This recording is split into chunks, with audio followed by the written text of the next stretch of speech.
I still have the boxes of stuff over here because this weekend the local doll people are coming, and I will let them pick through that, and then after that I will look honestly at what stuff probably could be donated and survive just fine, and then the more customized stuff, like I said, I'll probably just put into 1 or 2 medium flat rate boxes and say, hey, $20 shipped, you could have a grab bag of doll stuff. But I'm not to that point yet. I have been sewing, still sewing stuff for John's dolls mostly. I actually only have 1 or 2 more things I want to sew for him, and I could have gotten that done last night, but I didn't want to push myself, so I did not get it done and mailed, so I will show you the things that I have sewn. And I have emptied more spools, which I haven't thrown away, so they're all just falling off my desk now. So,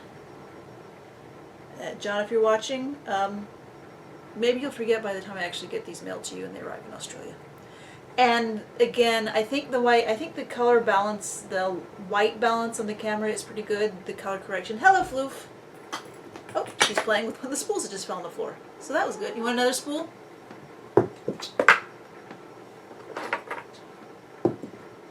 Okay, she likes these. 1 more. Anyway, so John, either don't look or forget. So one of the last patterns I shared was for a simple shirt that could have sleeves or no sleeves, and it's like extended shoulder. And that fits Curvy and Ken. Well, I have made for my own use a version that fits Blythe, really baggy, or Barbie, kind of like a crop top. And eventually I will get that prepped and shared, but not where my brain is now. Anyway, this is the Barbie Blythe size, and Cosmos sent me the Adventure Time cloth, and I know John at least used to watch Adventure Time, so we have a Lumpy Space Princess Blythe shirt or Barbie crop top. Let's see what that is. This is from some Susan cloth, I believe. I'm going to end this by showing you clothes I made for dolls of mine. There's one doll, she's wearing pants I made, but I have not been able to figure out what shirt I want her to wear. Initially, I thought this could be her shirt, but it has so much cat hair on it. But it didn't look quite right with the pants, so I decided to go ahead and put this in John's stuff. And this one, I made a dress out of what the bodice is that I showed you last week, and there was just enough to cut out this bodice, and I wasn't sure if I wanted to do a contrasting print for the skirt, but I decided instead to go with some silver lame that I recently discovered when I restacked my closet cloth. It's like, oh yeah, I have a little bit of this lame in the bottom, so I'll actually use it now that I have it. So I'm saying I don't want so much cloth that I have it all stored in boxes somewhere, because sorry, I have hair in my mouth. If I don't have easy access to the stuff, then I might as well not have it at all. That's why I rearranged this, so instead of the dolls being in the front of this, the dolls are behind it. And since the dolls are elevated, I can reach over and just, well, except their stands are all overlapped. But I can reach over and just grab a doll. But I could not reach easily around the dolls to get to the cloth, but I can now. Although I'm still sewing stuff from that tub of Nata cloth. Anyway, this also was intended to be Blythe size, but it actually fits on a made-to-move Barbie, like a very short mini skirt groovy way. I think this cloth might originally have been a shirt or something, because there are several variations of it in the stuff that Nata gave me, including a big print that says Esprit on it, so I'm guessing this was 80s Esprit. And this is the size that I shared for this, that fits both Curvy and Ken.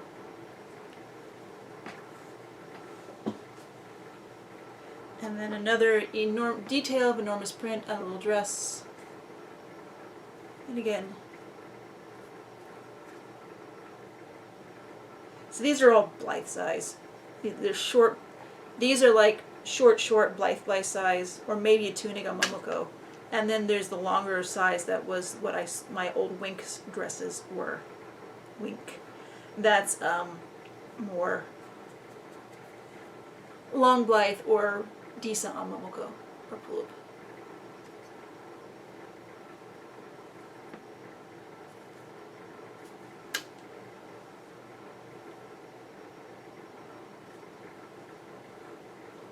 This is actually a Marimekko print.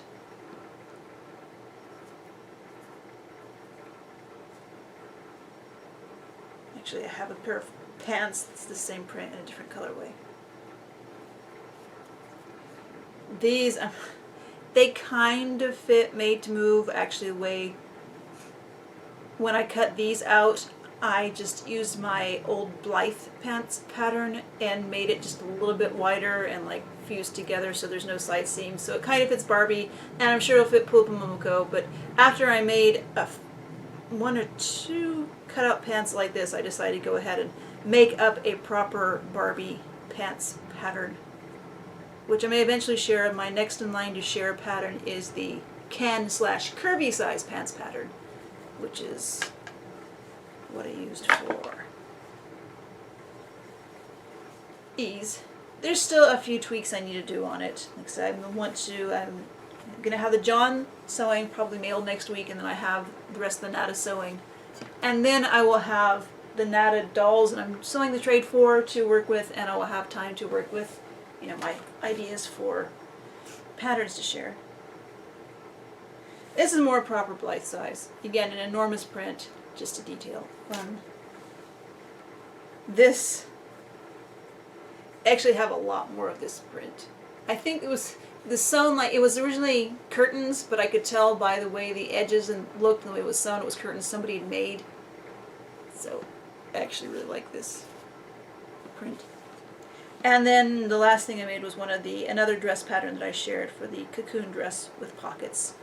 Another enormous print that I did just a little bit of. And this fits curvy and loosely on a original Barbie. So that's more of the sewing for John.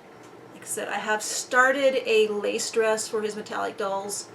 That's over there, and then I have a few more things cut out for both my dolls and his dolls. And I want to get the shirt done for the pair of pants that I cut out that I sewed that I talked about. So, and I also sewed some things for my dolls. But before I get them, I want to show you. I ordered a Pretty Candy pin company bat pin. And it's just, you know, Halloween is getting closer. And I have that pattern I got recently for a denim jacket. So in theory, a traditional jean style jacket. So in theory, I can get a jacket made and then actually start covering with pins. I had a jacket a few years ago that I covered with pins, but then the jacket stopped fitting. So I want to do that again. And also, this is a Pretty Candy pin company print. She actually has made, I believe, pins based on this design too. So that was a little diversion. All right, the dolls. Some of you, if you follow me on Instagram, you've already seen the picture. Last weekend, I decided I wanted to see how Moxie Teens would look with different eyes. Because if you're familiar with Moxie Teens, you know they all have enormous irises, which gives them a very doe-eyed look. And sometimes I like that look in my dolls, but for these dolls, it was just keeping me a little distant from them because I wanted something not as romantic, because, you know, I'm not romantic at all. And I started wondering how she would look with smaller irises. So I got out my stash of eyeballs, and I didn't want to do the work it took. You can cut open a Moxie Teens in the back of the head and cut out the vinyl pockets that hold their original eyes, and then you can actually putty in proper doll eyes like the BJDs use. I didn't want to do that much work, so I wanted to limit myself to what else I could put into the pockets that hold the eyes, which means they had to be oval shaped eyes. They couldn't be full round or even half round flat. They had to be the flat oval shaped. And the only other pair of oval shaped eyes I had that didn't have the enormous irises were the eyes that I took out of Edna Mode when I gave her eyes that had normal irises. Had enormous irises. So these eyes were just a little bit bigger than the Moxie Teens eyes, so I got my sprue cutter, plastic cutters, and I trimmed around the edge. And unfortunately, I trimmed, apparently if you trim enough of the edge of the Incredibles doll's eyes, you will trim the parts holding the inside to the outside, so the eyes actually fell apart, and when I put them back together I managed to scrape some of the paint off of the iris. But I got it all back together and got her in her eyes. And I actually really like her. She's definitely not doe-eyed and sweet now. She's a little more cartoony. And so that's why I was happy to give her the purple hair instead of the mohair she had before. And when I posted the picture, she was just wearing stuff that I had, but I went ahead and sewed. I know I say I don't like my dolls romantic, but I made this fairly, you know, Maury style romantic type dress for her, and this is a hat.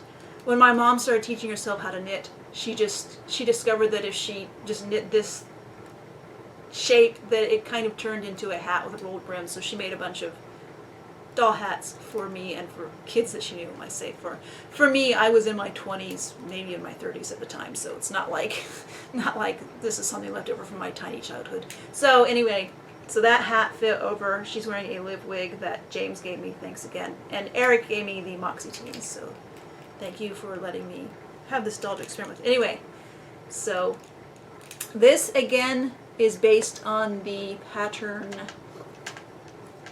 used to make this. I just cut it a little short, and I made the sleeves a little wider all the way down instead of tapering them, and then did I taper them? Yeah, I made the sleeves wider, and then I cut a little extra on the end just to fold over and stitch to it to make these fake cuffs, and then added the skirt. And I think this, I want to say this is Susan cloth. Somebody gave me this cloth. It might not have been Susan. This locket is something I've had since my childhood. It does open, although I haven't put anything in it. In the early 80s, there was this trend to make a charm necklace, but you actually got this thing that had like a loop on it that you would unhook the loop and put the charms on. And my mom was really into that, so she bought me a bunch of stuff, and this is where this locket came from. I think I've used other bits on other jewelry I've made. Anyway, so I have not gotten pictures of her or any of the other dolls I've dressed yet in this dress. I got a picture of her right after I changed her eyes out, so I will get her outside and get pictures of her in her natural romantic, not romantic environment eventually. And I made this dress. Was not originally intended for the curvy body, but I made a pattern from the bodice that I made up to make for like sheath dresses for Barbies, like vintage body Barbies, pre-1999 Barbie Barbies and post-1999 Barbie bodies. And I had been sort of improvising freeform a dress. I'd like take that and then extend off of it to make a skirt. But I went ahead and made up a pattern for it. It's again that has problems. I don't know if I release this. I don't know if this is even something somebody wants, but it's a great way to explore loud prints. This is one of those prints. I'm not sure if it is Marimekko, but it wants to be. I have no idea what this print looked like originally. It is actually,